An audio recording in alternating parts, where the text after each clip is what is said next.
সবাইকে আন্তরিক শুভেচ্ছা, সালাম এবং আদাব। আমি কৃষ্ণা মজুমদার রূপা। আমি আপনাদেরকে আজকে ব্রেস্ট ক্যান্সার নিয়ে কতগুলো কথা বলবো। সেটা খুব মনোযোগ সহকারে গুরুত্বপূর্ণভাবে শুনবেন। সেটা হচ্ছে যে অনেক রোগী ব্রেস্টে বা স্তনে চাকা নিয়ে আসে, কিন্তু তাদের ক্ষেত্রে দেখা যায় যে কখনো ব্রেস্টে টিবি হলে সেটা ক্যান্সারের মতো দেখায়, আবার ক্যান্সার হলেও সেটা কিন্তু ব্রেস্টে টিবি হতে পারে। তো দেখা যায় যে উভয় ক্ষেত্রে প্রথম দিকে ব্রেস্টে কোনো ব্যথা থাকে না, এবং ব্যথা থাকে না জন্য রোগীরা মনে করে যে এই চাকাটা সিরিয়াস কি কিছু, বা এই চাকার কি অপারেশন করতে হবে, চাকাই তো আছে, ব্যথা তো দিচ্ছে না।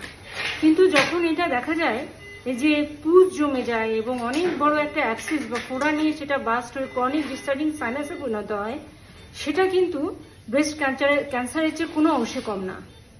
হ্যাঁ, এবং সেটাকে আমরা বলি যে টিউবারকুলোসিস বা ব্রেস্টে যক্ষা। এবং এই একই ধরনের চাকা দেখা যায় যে একইভাবে যদি রোগী যেহেতু ব্যথা দিচ্ছে না, আমি অপেক্ষা করছি, বসে থাকছি, হার্বাল বা অ্যান্টিবায়োটিক খাচ্ছি বা যে কোনো কিছু খাচ্ছি, কিন্তু চাকা ছোট হয় না, কিন্তু বড়ই হচ্ছে এবং ক্রমান্বয়ে সেটা আলসারেটেড এবং ফাঙ্গেটিং একটা গ্রোথে পরিণত হচ্ছে, বগলে চাকা আসতেছে। এবং টিউবারকুলোসিস ক্যান্সার দুইটার ক্ষেত্রেই কিন্তু বগলে বা অ্যাক্সিলাতে চাকা আসতে পারে বা লিম্ফ নোড আসতে পারে। সেক্ষেত্রে কিন্তু চিকিৎসকের পরামর্শটা নেওয়া অনেক জরুরি। আমাকে অনেকেই বারবার করে SMS এ যে কোনো জায়গায় কন্ট্যাক্ট করার চেষ্টা করে যে ম্যাডাম আমার ওয়াইফ বা আমার বোন বা যে কোনো কিছুর আমার ব্রেস্টে চাকা আছে, কিন্তু এখন আমরা কি করতে পারি, এটা কি অপারেশন লাগবে? অবশ্যই ব্রেস্টে চাকা থাকলে, ব্রেস্টে ব্যথা থাকুক আর না থাকুক, আগে অবশ্যই ট্রিপল অ্যাসেসমেন্ট 3 ধাপে পরীক্ষা করতে হবে, বায়োপসি করতে হবে, তারপর কনফার্ম হতে হবে যে এটা ক্যান্সার না এটা ব্রেস্টে যক্ষা, তারপরে কিন্তু সেই অনুযায়ী চিকিৎসা করতে হয়। কিন্তু অনেকে বায়োপসি না করেই কিন্তু দেখা যাচ্ছে যে অপারেশন করা শুরু করে। এটা সম্পূর্ণ ভুল পদ্ধতি, তার মানে আপনি রং পথে যাচ্ছেন। হ্যাঁ, কিন্তু দেখা যায় যে ব্রেস্টে যদি বায়োপসি না করেন, অনেক সময় দেখা যায় যে অনেক সার্জন বা আমি নিজেও বুঝি যে একটা চাকা দেখলেই মনে হয় যে এটা টিবি হতে পারে নাকি ক্যান্সার, নাকি ক্যান্সার না, এ ধরনের অনেক রোগ হতে পারে। কিন্তু আমার চোখের দেখা বা মুখের কথার পরেও কিন্তু এভিডেন্স দরকার, এবং সেটার কারণেই কিন্তু বায়োপসি দরকার। এবং বায়োপসির উপর নির্ভর করে যে একটা ক্যান্সারের যদি আমি বায়োপসি করি, হিস্টোপ্যাথোলজি করি, কোর বায়োপসি করি, তাহলে সেখানে 25 থেকে 30 ধরনের ইনফরমেশন পাওয়া যায়। এবং এই 25 থেকে 30 ধরনের ইনফরমেশন থেকে কিন্তু আমরা ব্রেস্টের ক্যান্সারের খুব সূক্ষ্মভাবে চিকিৎসা করে থাকি। যে কতটুকু অপারেশন করতে হবে, অপারেশনে পুরো ব্রেস্টটাই ফেলে দিতে হবে কিনা, নাকি আংশিক স্তন বিচ্ছেদ করলো নাকি 4 ভাগের 1 ভাগ স্তন ফেলে দিতে হবে, এবং অপারেশনের পরে না আগে কেমোথেরাপি লাগবে নাকি পরে কেমোথেরাপি লাগবে, বা এরোবিটার কেমোথেরাপি, রেডিওথেরাপি লাগবে কিনা, হরমোন থেরাপি লাগবে কিনা, এগুলো সব কিন্তু বায়োপসিটার উপর নির্ভর করে। আবার টিবির ক্ষেত্রে দেখা যায় যে বায়োপসির পাশাপাশি কতগুলো অ্যান্টিবডি টেস্ট করতে হয়, এক্সরে করতে হয়, টিউবারকুলিন টেস্ট বা মন্টো টেস্ট করতে হয়। এগুলো কিন্তু খুব সহজ পদ্ধতি না, এগুলোর জন্য অবশ্যই চিকিৎসকের পরামর্শ নিতে হবে। আজকে 2 ধরনের অপারেশনই আমি করলাম। সকালবেলা করেছি অঙ্কোপ্লাস্টিক ব্রেস্ট সার্জারি, একটা রোগীর যার বয়স কিনা 34 বছর বয়স, এবং সে এক বাচ্চার মা এবং আরেকবার মা হতে যাচ্ছেন, কিন্তু সে সময় উনি চাকা অনুভব করেছেন।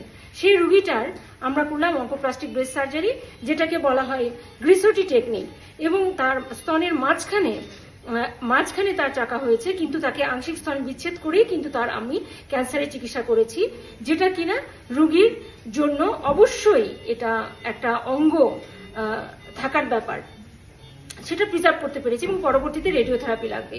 আর বিকালে যে অপারেশনটা করলাম সেটা হচ্ছে ব্রেস্টে টিউবারকুলোসিস। একই ধরনের চাকার মতোই প্রথমে তাদের শুরু হয়েছিল, একজনের প্রেজেন্টেশন আর্লি আসলো ব্রেস্টে ক্যান্সার, যেটা আর্লি স্টেজ ব্রেস্ট ক্যান্সার, এবং আরেকজনের রোগী ক্রনিক ডিসচার্জিং সাইনাস, একটা ব্রেস্টের মধ্যে ফোড়া ফেটে ফেটে বিভিন্ন জায়গায় একটা পুজের মতো বিভিন্ন জায়গা থেকে সেটা বের হওয়া শুরু করলো। এখন আমি অপারেশন করেছি, এটা দেখলে তো আপনারা স্বভাবতই অনেক ভয় পাবেন যে এটা অপারেশন, এটা আমরা কাউকে দেখাইও না, এত সেন্সিটিভ জায়গা যে ব্রেস্টের অপারেশনে এটা আমরা কাউকে দেখাই না। তো এটা আমাদের জারে আছে, আমি এখন জারে নিব। এটা নার্স আমাকে একটা জার দেন প্লিজ। তো এটা আমরা আবার হিস্টোপ্যাথোলজি করবো, কারণ অপারেশনের আগে একটা রুগীর বায়োপসি রিপোর্ট এবং অপারেশনের পরে বায়োপসি রিপোর্ট এটা যদি ক্রস চেক করে মিলে যায়, এবং এটাই চিকিৎসা পদ্ধতি সারা বিশ্বে, এভাবেই কিন্তু চিকিৎসা পদ্ধতি চলছে, অপারেশনের আগে এবং পরে মিলে যায়, এরপরে আমি রোগীকে রোগ 100% শনাক্ত বলে মনে করব। যদিও একজন সার্জন হিসাবে আমরা অপারেশনের আগেই বুঝে যাই যে রোগটা কি, সেভাবেই আমরা আগাই। তো এই দুইটা রোগীর জন্য আপনারা আশীর্বাদ করবেন, দোয়া করবেন, এবং আমার কথাগুলো অত্যন্ত গুরুত্বপূর্ণভাবে শুনবেন, কারণ প্রত্যেকটা কথা খুবই ইম্পর্টেন্ট। এখন সকালেও যে রোগীটার আমি অপারেশন করেছি, সেই রোগীটার অপারেশনের মাঝখানে একবার বায়োপসি লেগেছিল, সেটা হচ্ছে ফ্রোজেন সেকশন বায়োপসি, যে আংশিক স্তন বিচ্ছেদ করে রোগীটাকে আমি যে অপারেশন করেছি, অপারেশন করার পরে তার ক্যান্সারের কোনো জীবাণু ব্রেস্টের মধ্যে রয়ে গেল কিনা সেটা অপারেশন চলাকালীন সময় দেখেছি। আর এখন যে টিবির কারণে বা ব্রেস্টে টিবির কারণে যে চাকা হয়েছে এবং ক্রনিক ডিসচার্জিং সানাস হয়েছে, এটার কিন্তু মাঝখানে বায়োপসি করার প্রয়োজন না, এটা অপারেশনের পরে আমরা বায়োপসি করব। প্যাথোলজিস্টের কাছে পাঠাবো, এখন আমরা সেই কাজটাই করছি। আশা করি ব্রেস্টের টিবি এবং ব্রেস্ট ক্যান্সার নিয়ে আপনার মোটামুটি একটু হলেও ধারণা পেয়েছেন। সবাইকে অসংখ্য ধন্যবাদ। সবাই সুস্থ থাকুন এই কামনাই করি।